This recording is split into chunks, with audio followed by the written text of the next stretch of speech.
સુરતના ગોડાદરામાં આમ આદમી પાર્ટીની સભા પહેલા વિરોધનો વંટોળ જોવા મળ્યો। ગોપાલ ઇટાલિયાના પોસ્ટર પર સાહી ફેંકીને વિરોધ કરાયો છે। પોસ્ટર વિવાદના પગલે સુરત આપમાં તણાવ વધ્યો છે। આમ આદમી પાર્ટી દ્વારા સભાનું આયોજન કરાયું। સભામાં ઈસુદાન ગઢવી, ગોપાલ ઇટાલિયા, ચૈતર વસાવા હાજર રહેશે। પોસ્ટરમાં આમંત્રિત તરીકે મીઠી ખાડી મુસ્લિમ સમાજનું લખાણ લખાયું હતું। મુસ્લિમ ટોપી પહેરીને નેતાઓની તસવીર હતી, તેને પગલે હોબાળો થયો। कार्यक्रम स्थल हिंदू बहुमती विस्तार में होवाथी वीएचपी द्वारा विरोध करायो। पोस्टर विवाद पर सूरत आम आदमी पार्टी प्रमुख धर्मेश भंडेरीનું निवेदन सामे આવ્યું। भाजपे પોતાના મળતિયા ઊભા કરીને વિરોધ કરાવ્યો હોવાનું કહ્યું। પોસ્ટર લગાવવા પાછળ ભાજપનો હાથ છે। ભાજપના ઇશારે આ કારસ્તાન થયું છે। આમ આદમી પાર્ટીના નેતાઓએ આવા કોઈ ફોટા પડાવ્યા જ નથી। અમે આ વિવાદ મુદ્દે પોલીસમાં ફરિયાદ કરી દીધી છે। फोटा मॉर्फ કરીને અહીં લગાવવામાં આવ્યા છે અને તેની પાછળ ભાજપ જ જવાબદાર છે તેવો આરોપ કરાયો છે। સુરતના લિંબાયત વિસ્તારની અંદર આમ આદમી પાર્ટીની સભા પહેલા જે છે કેટલાક લોકો દ્વારા રાત્રિના સમયે વિરોધ કરવામાં આવ્યો અને અલગ જે પોસ્ટરો છે તે પણ લગાવવામાં આવ્યા હતા। તેની અંદર મુસ્લિમ સમાજની ટોપી જે રીત હોય તે રીતના દ્રશ્યો જે જોવા મળ્યા છે અને સાથે જે કાળી સાઈ ફેંકાઈ છે। તો આમ આદમી પાર્ટીના શહેર પ્રમુખ છે ધર્મેશભાઈ, તેમની સાથે વાત કરીશું। ધર્મેશભાઈ, સભા પહેલા રાત્રિના સમયે ઉગ્ર વિરોધ। ભારતીય જનતા પાર્ટી લિંબાયત વિસ્તારના ધારાસભ્ય, ત્યાંના કોર્પોરેટરોને બહુ ચોખ્ખું દેખાય છે કે અમારી જમીન સરકી રહી છે, એટલે એમના પીઠોને ઊભા કરી અમારા જે પ્રચારના બેનર લાગેલા હતા બેનરની કોપી મારીને અમારા નેતાઓ હતા, નેતાના માથા ઉપર ટોપી પહેરાવી દીધી, નીચે સમસ્ત મુસ્લિમ સંઘ આવું લખી દીધું।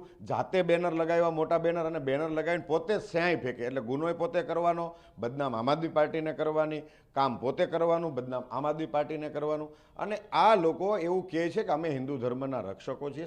અરે ભાઈ, કોને તમને ઠેકો આપ્યો? અમે હિન્દુ ધર્મવાળા છીએ।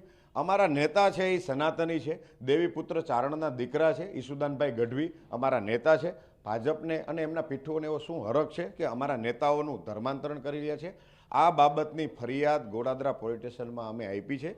આ વિસ્તારના લોકોને અમે રાત્રે 12-1 વાગે લોકોને મળ્યા અને ત્યારે લોકોએ પણ કીધું કે જુઓ અમને કેવા ડરાવવાના પ્રયાસો કરવામાં આવી રહ્યા છે। આ લોકોએ વિડીયો મારફતથી એવું કીધું કે જેવી રીતે દર વર્ષે રાવણને બાળીને વિરોધ કરવામાં આવે છે એવો અમે વિરોધ કરીશું। પોલીસ તંત્રને પણ એ વિડીયો બતાવીને કીધું કે આ લોકો હિંસા ભડકાવવાના પ્રયાસ કરે છે, લોકોને ઉશ્કેરવાના પ્રયાસ કરે છે, આના વિસ્તારની અંદર વૈમનસ્યતા ફેલાવવાના પ્રયાસ કરે છે। આ તમામ લોકો સમાજની અંદર બદી છે, સમાજના દૂષણો છે, અસામાજિક તત્વો છે, એ જે કોઈ પણ હોય એની તપાસ કરવામાં આવે। બેનર કોણે લગાવ્યું, આ બેનર બનાવ્યું કોને, કોના આદેશથી બનાવવામાં આવ્યું, આ તમામ પ્રકારની તપાસ થાય એ બાબતની ફરિયાદ આમ આદમી પાર્ટી દ્વારા આમ આદમી પાર્ટીના નેતા અને નવસારી લોકસભાના ઇન્ચાર્જ પંકજભાઈ તાયડેના માધ્યમથી કરવામાં આવી છે અને પોલીસે અમને આશ્વાસન આપ્યું છે કે આ બાબતમાં અમે કડક કાર્યવાહી કરી અને તપાસ કરીશું। ધર્મેશભાઈ, સભા છે તે આજે કરવામાં આવશે ખરી?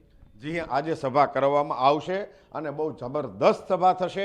આ વિસ્તારના લોકોને અમે રાત્રે મળ્યા ને એણે કીધું કે અમને કોઈ પણ ડરાવવાના પ્રયાસ કરે, અમે કોઈનાથી ડરવાના નથી, અમે દબાવવાના નથી, અમે ખૂબ દબાઈ લીધું, અમે ખૂબ ડરી લીધું, અમે આમ આદમી પાર્ટીની સાથે હતા, આમ આદમી પાર્ટીની સાથે જ હવે રહેશું અને બહુ તાકાતથી રહેશું અને બહુ મોટી તાકાતથી વિરોધ થશે તો કોઈ પણ પ્રકારનો વિરોધ થશે તો એ એમનો વિષય છે। અમારું કામ છે આમ આદમીની રાજનીતિ કરવી, જનહિતની રાજનીતિ કરવી, શિક્ષણ અને આરોગ્યની રાજનીતિ કરવી, અને આ વાત લઈને ગોડાદરા વિસ્તારમાં અમારા નેતાઓ લોકોની વચ્ચે ચોક્કસ આવશે અને લોકો એમને સાંભળવા પણ બહુ મોટી સંખ્યામાં આવશે। જે રીતે શહેર પ્રમુખ આમ આદમી પાર્ટીના ધર્મેશભાઈ કહી રહ્યા છે કે આજે સભા ચોક્કસપણે થશે અને લોકો પણ તેમને આવકારી રહ્યા છે। ક્યાંક ને ક્યાંક રાજકીય જે લોકો છે તેમના દ્વારા આ છે તે વિરોધ કરવામાં આવ્યો હોવાનો જે આક્ષેપ છે તે કરવામાં આવી રહ્યો છે।